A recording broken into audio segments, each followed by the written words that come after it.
You know, the great theologian, that is, Dr. Seuss, he said this: be who you are, because those who mind don't matter, and those who matter don't mind. Hi, I'm Pastor Bill with your Maple Minute for Tuesday, June 9th, 2020. You know, I think one of the issues, and once again, I want to congratulate all those who are graduating from college, graduating from high school, and even lower. I know we graduate everything these days, kindergarten and 8th grade and every other place. Don't want to minimize anything. I think one of the great issues these days, especially for you, those of you that are graduating from high school, is you feel like you're done, but let me just give you this: you're just beginning. That's why they call it the commencement. You're just starting out. If you feel worn out right now, take a deep breath, because it's going to be a lot longer. But I don't want to get into that. That's not really what I want to talk about. What I want to talk about is the subject that so many people have probably been asking you over the last couple days, weeks, months, even years. What are you going to be? Who are you going to be? What are you going to do when you grow up? I think in doing this, there's so many pressures, so many obstacles from parents and friends and families and churches and religion and society and all kinds of things. There's issues all around. And I believe that's one of those tough subjects that most of the young people today, and even adults who've been out from school for a long time, still struggle with. The problem I get to is GPS. GPS. We all use it for our cars. Some of us have it built into our cars. Other people, we just use our phones. In fact, most of us probably use our phones these days. And we depend upon that good, clear signal. And when we don't get a good, clear signal, we are lost and don't know where to go, what to do in unfamiliar territory. And be honest with you, every day is a new territory as you grow up.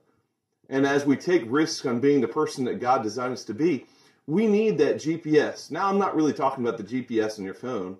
I think what we need is a clear signal from God so that we can discover our position and our place in this world.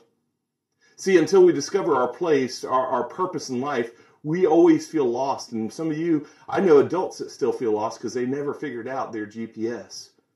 And that's even when we're surrounded by all of our friends and family and church people. We may feel a lot of intimidation in this area of being purposeful in life. See, our individual identity and unique purpose go hand in hand together. And when I talk about GPS, I'm not talking about the GPS in your phone today. What I'm talking about is what I would call GPS. That is, your gifts, your passions, and your struggles. I think these three things alone determine a lot about what you're going to do. And sometimes we don't even pay attention to what these things are. Over in Psalm 139, verse 14, the psalmist wrote, I praise you, that is, he's speaking about God. He says, I praise you because I am fearfully and wonderfully made. You know, God put all these gifts within our lives, and he put gifts to make us individual who we are. He also put gifts in our lives so that we can complete the body of Christ and do more for him. We've talked about this in our church. He also gives us passions. You know, there are unique passions that you are born with, things that you gravitate more towards than anybody else. And sad to say, I think sometimes we as Christ followers and even parents, we try and push our passions onto our young students, our young children, and try and make them the way we want to be. I think about an old movie, but it's a true story about an Olympic runner, a guy named Eric Liddell. He says in the movie Chariots of Fire, the book Chariots of Fire, he says this: when I run, what a great runner he was, but he says, when I run, I feel his pleasure. And what he's saying there is he understands the passion. Some people are passionate about different things. Well, Eric Liddell was passionate about his calling to run, and he ran for God's pleasure, and that's a good thing. I would encourage you to not just look at your gifts, but look at what are you passionate about and follow those passions. But really today what I want to talk about for the next couple of minutes is a subject we don't talk about too often when we're talking about who we're going to become. And that's the third part of GPS. It's the struggles. Struggles. See, when God allows us to go through struggles, and we all go through struggles, when God allows us to go through problems and difficulties, we are learning to depend on him, and that's why he gives us so many. Think about the Apostle Paul. Paul in the New Testament, he goes from being the great persecutor of the church to suddenly he's the great leader in the church, the vocal spokesman of the church.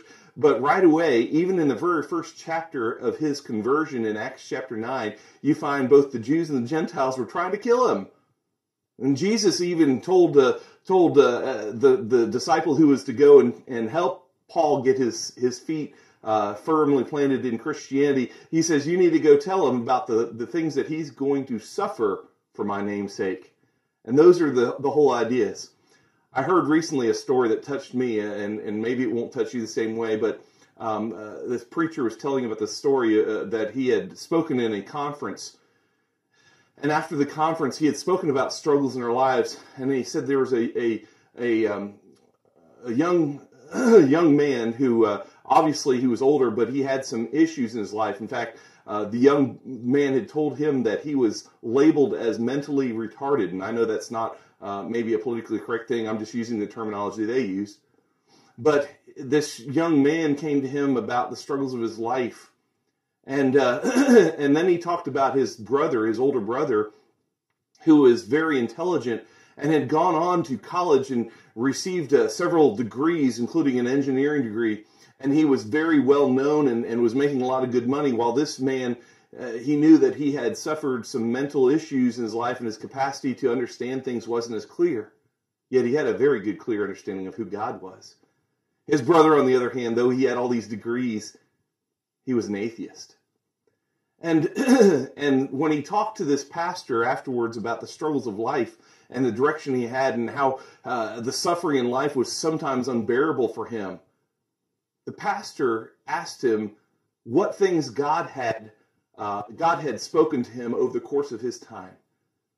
And this man who's mentally diminished, he said something after he paused for a second and thought about what the question was. He said something that was truly intelligent, truly beyond anything that I could have come up with or most people.